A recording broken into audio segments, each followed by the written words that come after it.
Nile to Nebo, the life story of Moses. Part 6, Going for Glory.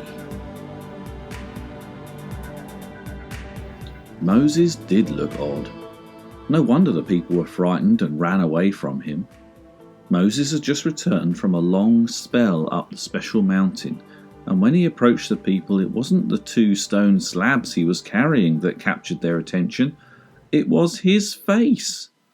It was brilliantly aglow. In fact, it was so bright that the people shied away from Moses in fright. He wondered whatever was wrong. "What's everyone scared about?" he asked his brother Aaron. "It's your face," replied Aaron, shielding his eyes. "It's dazzling."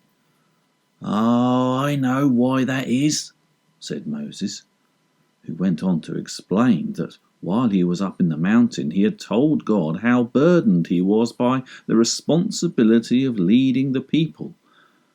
In response, God had promised to stay with him always and to give him all the help he needed. Seeking more assurance, Moses had asked God to show himself, to reveal what he was really like. God said that he could not grant this request directly because nobody could possibly survive such an awesome experience. However, God did say that it was possible to discover what God was like not by looking at him, but by seeing what he did. His kind acts of forgiving love, and his punishment of persistent wrongdoers.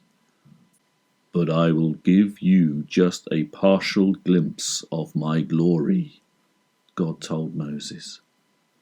So when God passed nearby, he hid Moses in a cave so that he was protected from the full blaze of God's presence.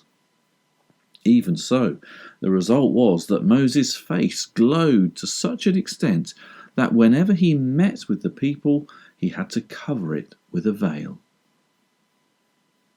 Moses told the people all about the commands that God had given him, especially the ones written on the new stone slabs. While up the mountain, Moses also discovered that God wanted to live among his people and to be worshipped by them. For this, Moses was given detailed instructions on the design of a special tent to be located in the middle of the camp. It was called the tabernacle. Moses explained these plans and set about building it exactly as God had specified. There was a lot of work involved. As usual in a project like this, 2 main things were required: the materials in which to make it, and the people with skill to do the work. So Moses called the people together and said, "Bring an offering to God, your gold, silver and bronze, your special stones, your blue, purple and red yarn, your best quality linen and wool, your tanned leather and any acacia wood you have. Bring that too." The people responded so generously that a great mass of material was collected. In fact, so much that Moses had to say, "Stop! We have more than enough, thank you." But what about the skills needed?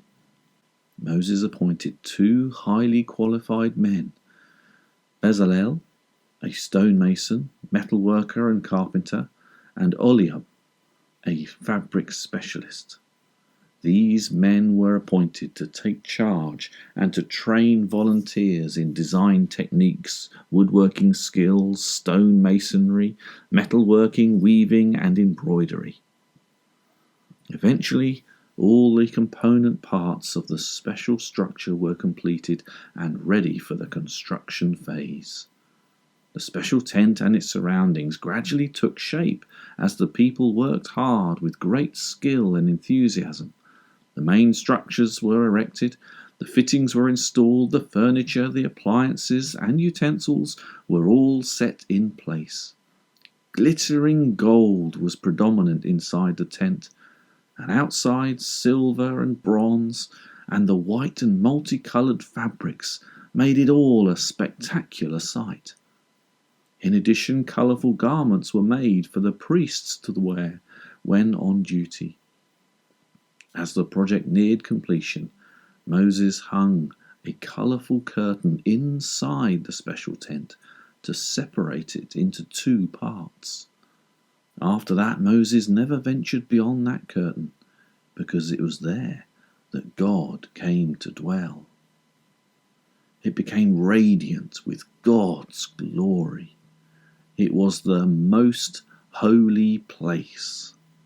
The awesome God up that dreaded mountain was now encamped among his people. That inner room became a sanctuary that only the high priest, that was Aaron, could enter, and that only once a year when carrying the blood of a sacrificed animal.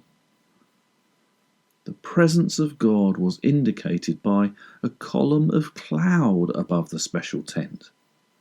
At night the column glowed like fire.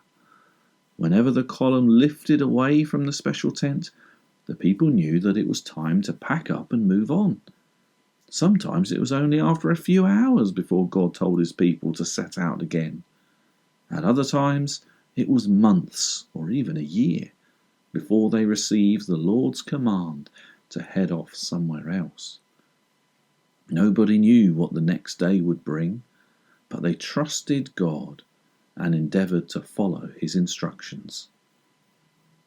These instructions included several types of offerings and sacrifices to help the people understand the absolute perfection of God, and they were able to worship him.